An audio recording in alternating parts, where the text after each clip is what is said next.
For me আমার জন্য, for eating খাওয়ার জন্য।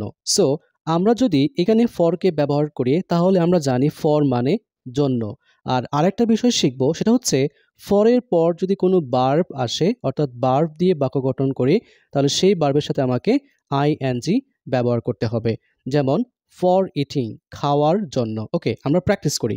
ফর মি আমার জন্য, ফর আস আমাদের জন্য, ফর ইউ তোমার জন্য, ফর ইউ তোমাদের জন্য, ফর হিম তার জন্য, ফর হার তার জন্য, ফর দেম তাদের জন্য, ফর ইট এটার জন্য, ফর কামাল কামালের জন্য, ফর মাই মম আমার মায়ের জন্য, ফর আওয়ার টিচার আমাদের শিক্ষকের জন্য, ফর ইয়োর সিস্টার আপনার বোনের জন্য, ফর ইয়োর টিম আপনাদের দলের জন্য, ফর হিজ ফ্রেন্ড তার বন্ধুর জন্য, ফর হার আঙ্কেল তার চাচার জন্য, ফর দেয়ার স্কুল তাদের স্কুলের জন্য, ফর ইটিং খাওয়ার জন্য, ফর ড্রিঙ্কিং পান করার জন্য, ফর টেকিং নেওয়ার জন্য, ফর থিঙ্কিং চিন্তার জন্য, ফর ওপেনিং খোলার জন্য, ফর ক্যাচিং ধরার জন্য, ফর রিডিং পড়ার জন্য, ফর প্ল্যানিং পরিকল্পনার জন্য, ফর লিসেনিং শোনার জন্য, ফর 10 টাইমস 10 মিনিটের জন্য,